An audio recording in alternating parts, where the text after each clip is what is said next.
Alright mga kaibigan, at malapit na po ito matatapos ang kanyang pagbuhos dito sa ating pinaka-ramp mga kaibigan. Ngayon ang ating boom truck ay nagtanggal na po sila ng napakalaking hose, no? Nandyan po sa ating harapan yung gumagalaw dyan, yun po ang hose. At nakita niyo po ang tao na yan, no? Hirap na hirap po maglakad, pero yan po ay nakabuta po yan. Mahirap po pag wala kang buta dyan dahil ang semento ay mainit. Kaya yun, at nakita po natin yung dalawa dyan sa pinakadulo ay nagli-level po sila. Pinapantay na po nila ang semento.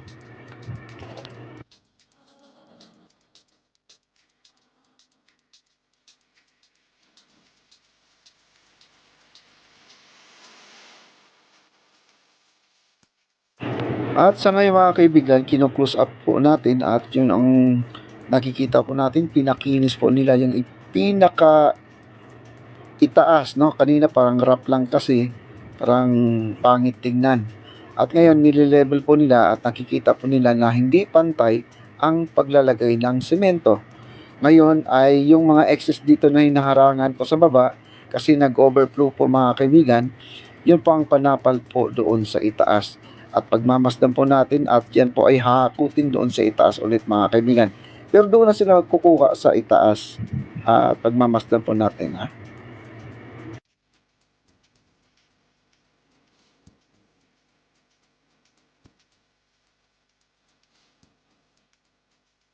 Habang sila ay nagpapahinga dahil ang truck kasing malaki ay ano pa yung inaayos yung mga tubo para hindi magkakaroon ng bara.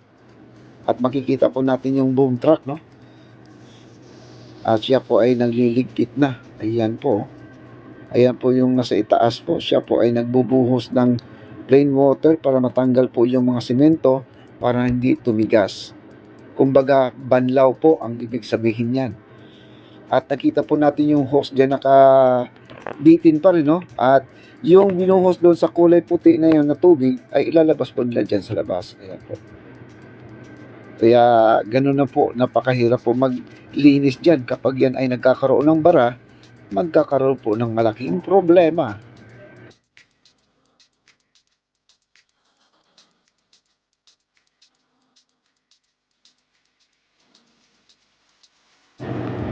Ayan na po mga kaibigan, no? At sila po ay nagpapala na doon sa pinakadulo.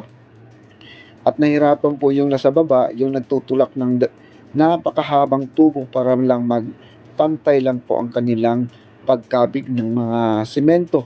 Sa bagay yan pa ay basa para makita po nila kung ano po ang kulang kasi yung iba bako-bako kasi, no? Kailangan po talaga may tagapala po sa ibabaw para masundan lagi kung saan yung kulang. Ayan po, may hawak po siyang pala. Ayan, nakita niya may butas po. Ayan. At tinatapalan po niya para yung tagahila dito na nakakulay green, nakatalokbong po ng kulay green, yun po ang makikita nila sa baba. Ayan, nasisipat-sipat po nila dyan para hindi naman banking, no? At kailangan po magaling ang iyong mata sa pagsipat mga kaibigan.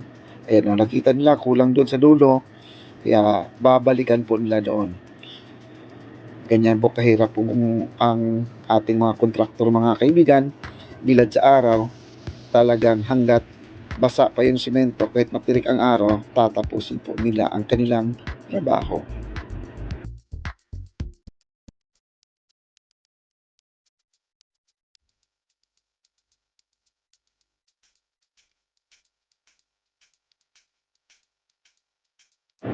Alright mga kaibigan, at tuloy lang po sa ating pagsilip or panunood dito sa ating video dito kay Papa D Channel para masubaybayan po natin ang pagbuo dito sa ating Esplanade Phase 1C. Ayan po, napakaganda po ang ating plaza. Parang plaza na rin to mga kaibigan. Isang panauhin sa ating mga kababayan. Ayan po, may Philippine Coast Guard po dumaan po dito sa ating harapan. Sila po ay nagro-road na patrol, no? Nagro-road na patrol po sila. Sila po ay nagdahan-dahan lang. Kita nyo ang ating ilog, napakalinis po mga kaibigan. Grabe, kumikristal po, kumikinang sa ganda. Ayan po, no?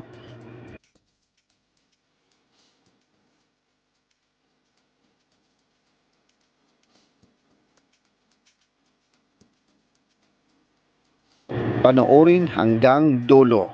Kasi itong Esplanade na to, marami po talagang excited po. Nakikita po nila araw-araw itong mga ginagawa.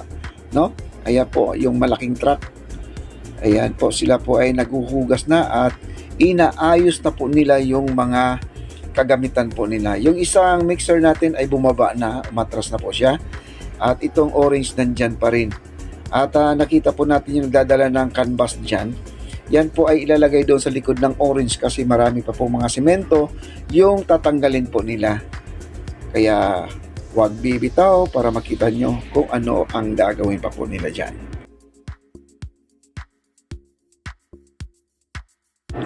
At maraming salamat po sa mga taga-subaybay po natin. Huwag po natin kalimutan yung hindi pa nakasubscribe at click bell all po tayo mga kaibigan para po tayo ay updated sa lahat ng video. Maraming salamat.